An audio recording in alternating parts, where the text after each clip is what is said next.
Chapter 1. The perfect beginning is always a leeward count. Approximately 722. I brought your coffee, Adrian said, setting the cup beside my laptop. Extra hot. No sugar. Just how you like it. I smiled. You remembered. Of course I did. He leaned down, kissed the top of my head. I always remember. He did. Little things. The way I tap my pen when I'm anxious. How I avoid the color yellow. The way I cry at happy endings. He noticed everything. You're too good to me, I murmured. Not possible. He pulled out the chair across from me and took a sip from his own cup. You've had a rough week. You deserve someone who pays attention. I believed him. God. I wanted to believe him.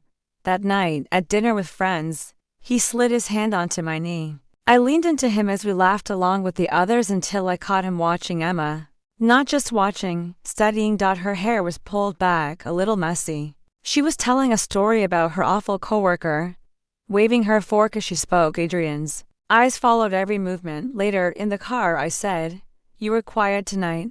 He shrugged. Your friends are loud. You used to like that. I changed my mind. You look like you were listening to Emma. His laugh was short. You're jealous. No, just noticed. He looked over at me. You really think I'd be interested in Emma? I didn't say that. But you implied it. I turned my face to the window. Forget it. 2 days later, Emma canceled our weekend plans. She didn't call. Just a message. Sorry. Things feel off lately. Need space. I showed Adrian. He barely glanced at it. Told you, she's always been like that. Hot and cold. No, she hasn't. She's jealous. She sees you happy, and it messes with her. That's not Emma. People change. I stared at the screen. The message sat there like a wound. He reached for my hand. Don't let her ruin this, okay? I nodded. Okay. Your manager's on your case again, Adrian asked. One morning while I pulled my coat on. Yeah. She says I'm behind on the proposal draft. You've been doing everything by yourself. That's not fair, I sighed. It's just how it is. Want me to talk to her? I could call anonymously. Just let her know someone's watching. What? No. He chuckled. Relax. I'm kidding, were you? He always had a joke at the edge of his cruelty, just enough to make you doubt your reaction. Once, he told her friends I was easy to manage if you push the right buttons. They laughed. I laughed too. But that night I asked him what he meant. Relax. He said again, it's a joke, don't be so sensitive. Maybe it was a joke. Maybe I was sensitive. Maybe I was stupid. But then there was that day I forgot my umbrella, and it rained. He showed up at my office with one.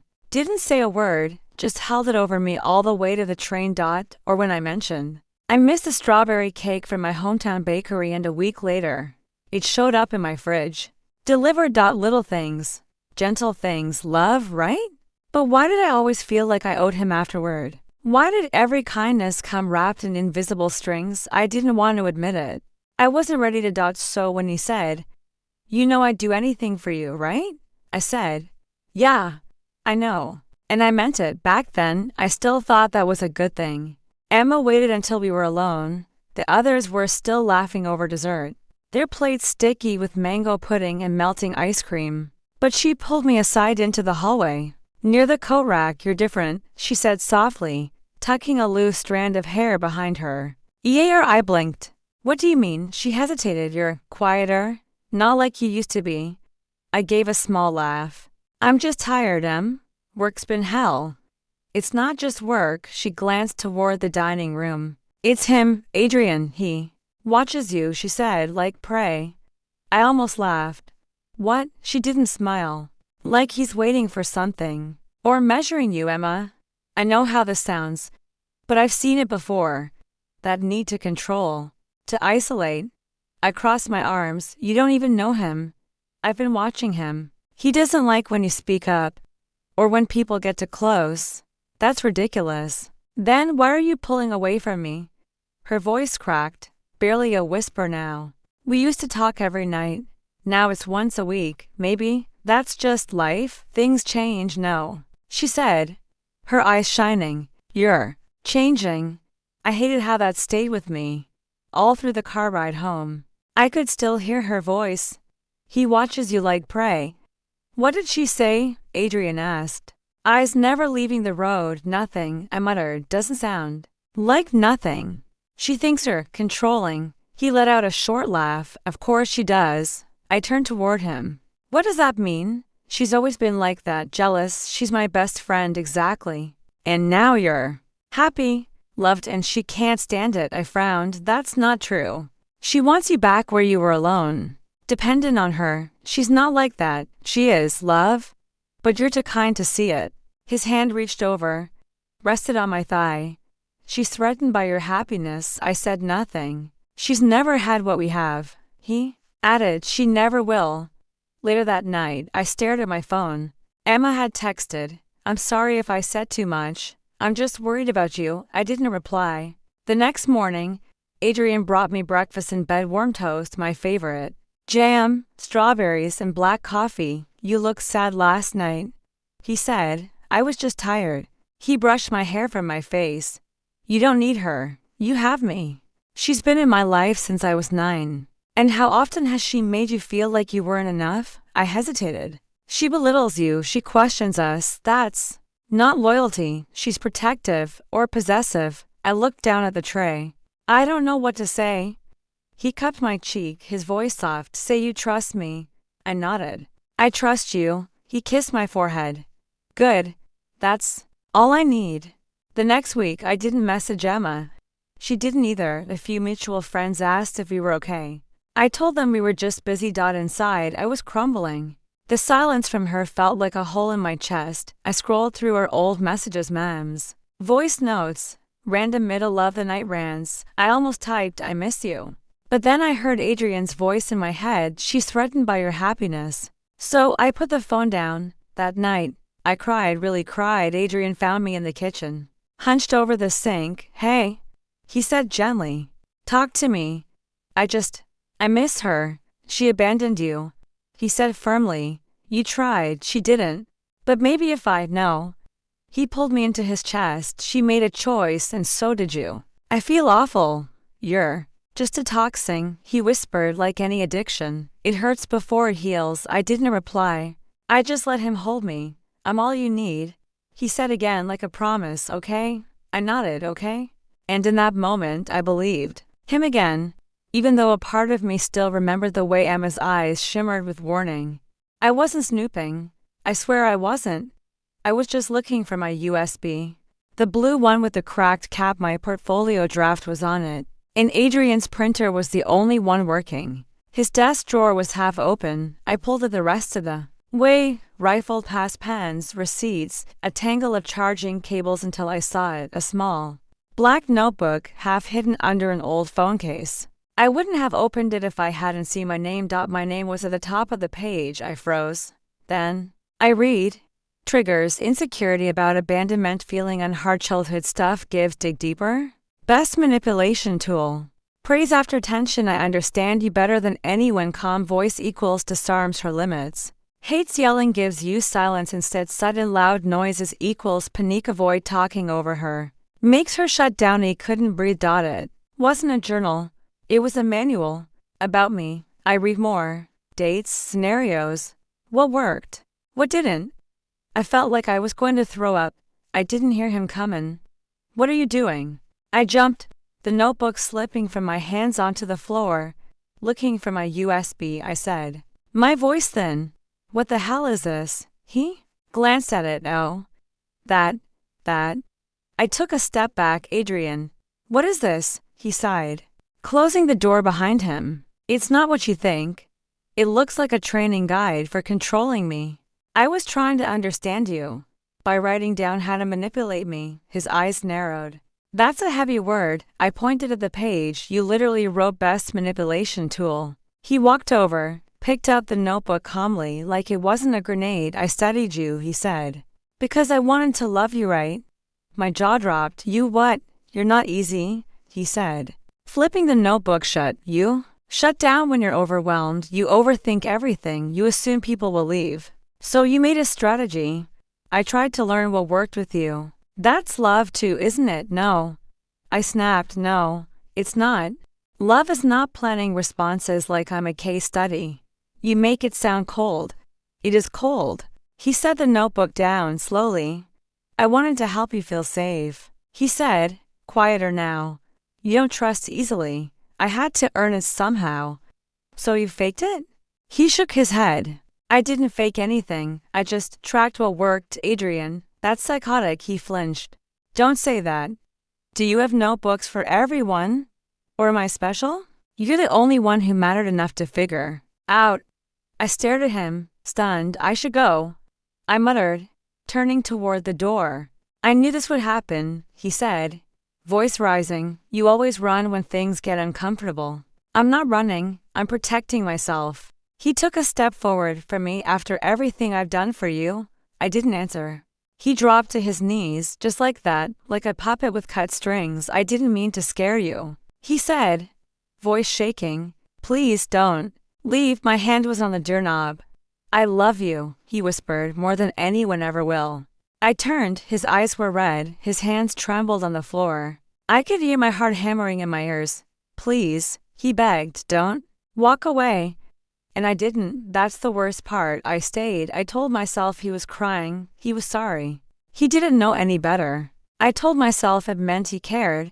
But when I lay in bed that night, his arms around me, all I could see was that notebook. All I could hear was, use silence instead. Praise after tension. You're not easy. The notebook stayed in the drawer, tucked away like a loaded gun, and after that night, I never opened that drawer again. But I never forgot it was there. Hey, good news, Adrian said, tossing his keys on the counter. You won't be getting a call from that startup. I blinked. What? The one with the interviewer you liked. I called her.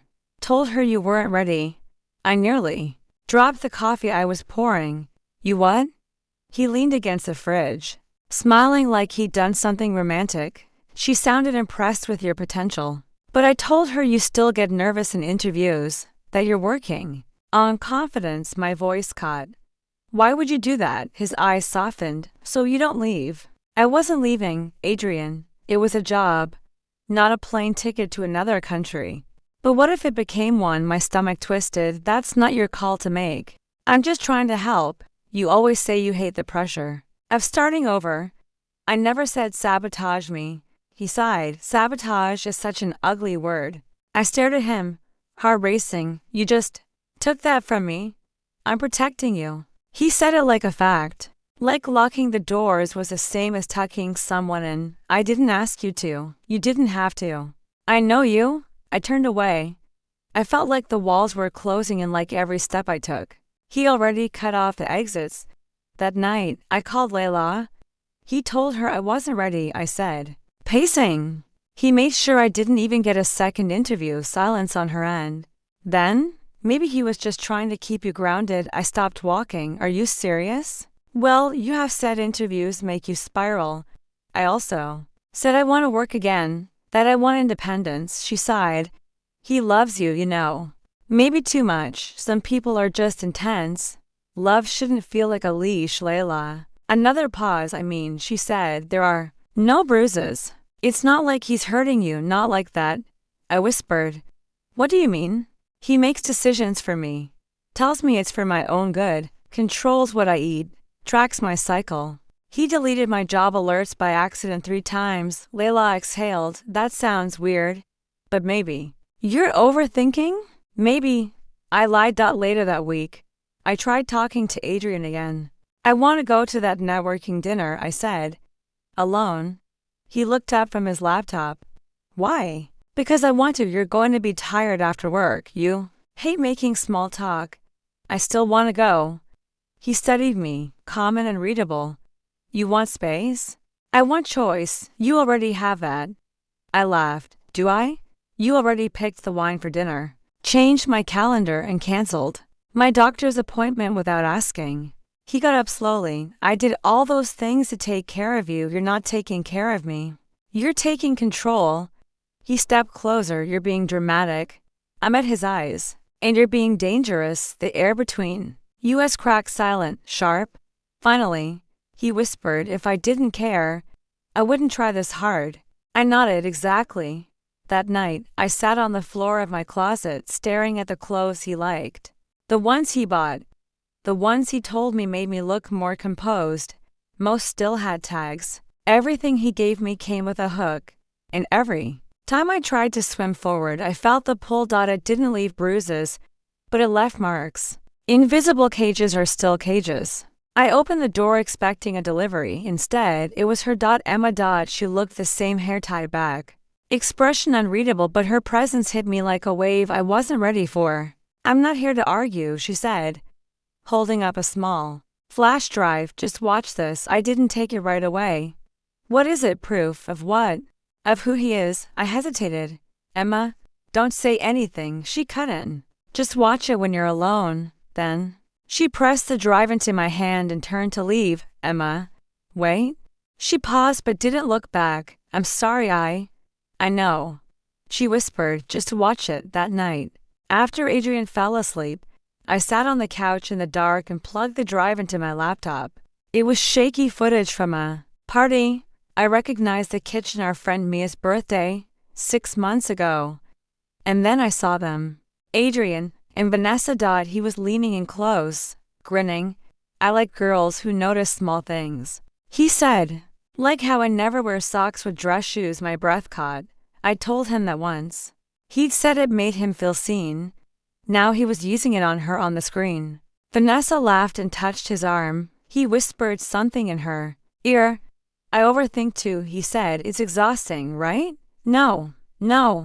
Those were my words. The ones I used on our second date. The ones I thought had created something real between us. He was repeating me, recycling me. My mouth went dry. It wasn't flirting. It was performance. The next morning, I called Emma. She picked up on the second ring. You watched it, yeah, and I didn't answer right away. I thought I was special. I finally said, you are, she said softly. But not to him, not in the way that matters. I swallowed hard. I thought he understood me. He memorized you. Silence. I wanted to believe you'd see it on your own, Emma said. But you were drowning in him. I thought I was in love. You were dependent. Her words hit me harder than the video. I wiped my face. Why didn't you try harder? I did, she said. I begged you to listen. But he turned you against me before I could finish a sentence. I blinked. He said you were jealous. Emma laughed bitterly. I was. But not of you being with him. I was jealous of who you were before him. I closed my eyes. I miss her too, I whispered. Later, Adrian walked in holding smoothies. Green for you, he said. Smiling like nothing had changed, I stared at him. Where were you 6 months ago? Mia's party? He blinked. I think so. Why? You flirted with Vanessa? He laughed. What? No. She's like a sister to me. You said the same thing to her that you said to me. His smile didn't falter. What are you talking about? You said, I like girls who notice small things, and I overthink too. You whispered it. You leaned in. You touched her hair. His eyes narrowed. Are you spying on me now? I stood up. I watched a video. He froze. I continued. You don't love people. You study them. You reflect them back to themselves. You say what they need to hear. That's not true. It's exactly what you did to me. He stepped forward. I loved you. No. You tailored me. That's love. That's effort. No. Adrian, that's manipulation. His voice dropped. You're just upset. I'm just done. He looked stunned. Like no one had ever left before. You can't survive without me, he said, voice low. I already have. I whispered, and I didn't even know it. When he left, I found myself standing in front of the mirror. I didn't cry. I didn't smile either. I just looked. I wasn't sure who I saw yet, but for the first time in months, the reflection was my own. I stopped reacting. That was the first thing. He'd say something cruel. Some backhanded compliment like, you're smarter when you're quiet, and I'd just nod, sip my tea. See? He grinned. We're finally sensing up, I smiled. When I felt like screaming, I kissed him knowing he was poison. I said I love you like you'd say it to a ghost, something that used to be real. But inside, I was building something. Every day, a piece of the exit. I started with my phone. Recordings, every conversation that turned, every manipulative twist. His voice saying, don't bother applying there. You won't get it anyway. Click, saved, him whispering after an argument. You always come back. That's what I love most, your weakness. Click, saved. I sent them to an encrypted folder on a burner email.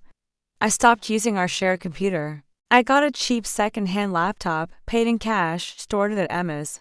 I moved money in small amounts, $50, $80, $30 to a new account in my name only. He never noticed, he never checked small things. Funny how the man who studied me so closely never saw what mattered. I started therapy, twice a week. On lunch breaks, I told him I was doing freelance work for a friend. He never asked questions when. He thought I was being productive. I sat on the therapist's couch and told her everything. He thinks love is a game, I said. So I'm going to beat him at it. Her eyebrows rose. What does that look like? Justice, I whispered. I met Emma at a diner. She looked nervous. I looked calm. You look different, she said. I feel different. You're not scared anymore. I'm terrified, I said. But I'm not frozen, she exhaled. What's the plan? I slid a notebook across the table. Timeline, accounts, backup folder, statements from my therapist, screenshots, passwords. Emma flipped through it slowly. You thought of everything. I had to. And what do you want from him? Nothing, I said. I'm leaving. But not empty-handed. Her eyes met mine. You want revenge. I want truth, public truth. She was quiet for a while. Then she nodded. I'm with you. Back home, he brought me roses just because, he said. I took them gently. They're beautiful. He smiled, touched my hair. You've been so peaceful lately. I like it. I kissed him softly. You bring out the best in me. I lied, and I pressed record on my hidden phone while he told me how proud he was. That I'd finally settled into being his.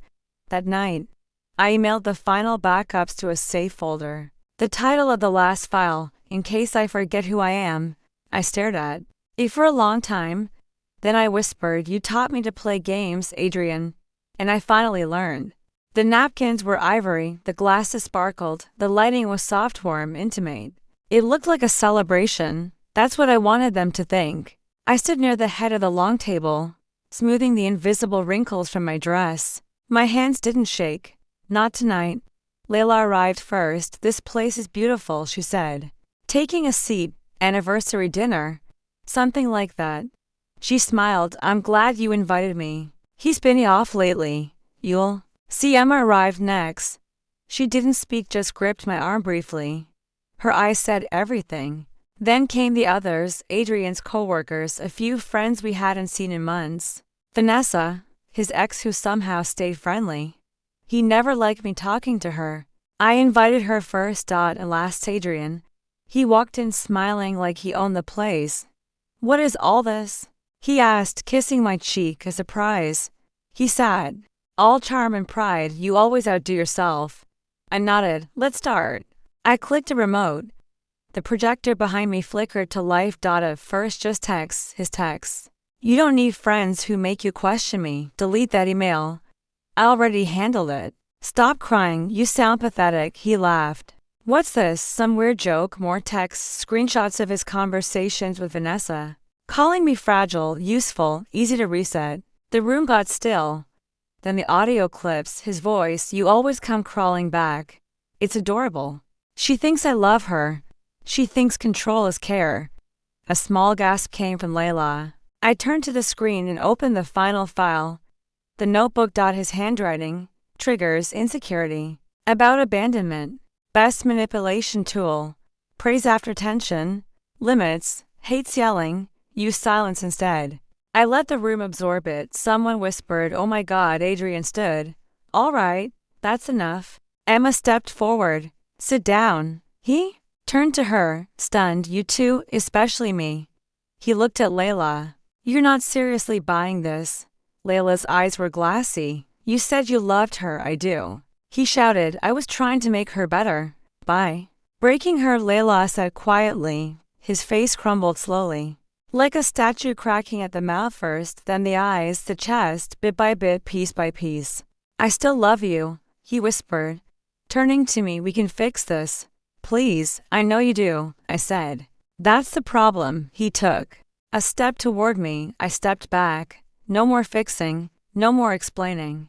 You taught me how to play dirty. But I play loud. He looked around the table. No one moved. No one came to him. The man who once had all the control now just a figure in a collapsing spotlight.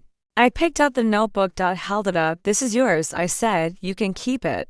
And I left it on the table, right beside the untouched wine. Then I turned, walked out the door, and didn't look back.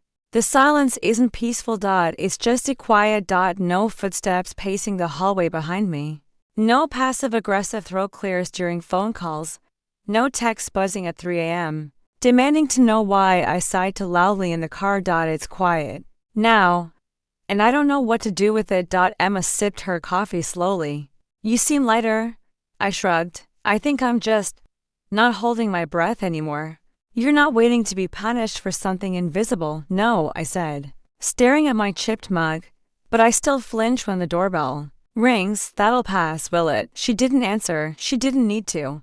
The message came 3 days after the dinner. Just 5 words. I miss us. I'm sorry. I stared at it. Didn't delete it. Didn't reply either. Just turned off my phone and left it in a drawer, Emma asked. You didn't block him? No. Why? I don't need to. I'm not afraid of him anymore, still. I want to know if he's watching. That's all. I stood in the park that Saturday afternoon with the notebook in my hand. The sky was overcast.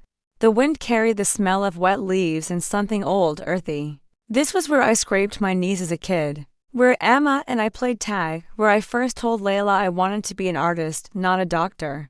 I walked to the corner near the broken bench, the one half covered in ivy. Then I knelt and dug. Not deep, just enough. I didn't hesitate, didn't unwrap. It didn't reread a single page. I placed the notebook in the soil and covered it with both hands. It felt strange, not satisfying. Not like revenge, not like relief. Just like letting go. That night, I called Layla. I buried it. I said, "What?" The notebook. She was quiet. In the park near Mom and Dad's house. Why there? It felt right. It's not proof anymore. It's a memory, and memories don't need to live on shelves. I'm sorry I didn't believe you sooner. I don't blame you, I said. He was good at what he did. I hate that, so do I. The next morning, Emma showed up with flowers and a box of muffins. Happy day one of whatever comes next, she said. Smiling wide, I laughed. That's a terrible holiday name. I'm workshopping it. We sat in the sunroom. She played music low on her phone, something soft, no lyrics. So, what's the plan now? She asked. No plan. You're not going back to him. That's clear. No. Never again. Then? I don't know. I might just be, yeah. Read, sleep, maybe paint again. Emma reached over and took my hand. You don't owe the world productivity. Healing is enough. I don't even know if I'm healed. You're free. I nodded. That's enough for now. I still catch myself checking the locks twice. I still startle when someone says my name too sharply. But I don't rehearse my words before I speak. I don't say sorry for breathing wrong. I don't twist myself into the smallest version possible just to make someone else feel big. I sit with myself now, in the silence, in the soft stillness, and it doesn't feel like a win, not like the stories say. It feels like an exhale, a long one, the kind you forget you were holding.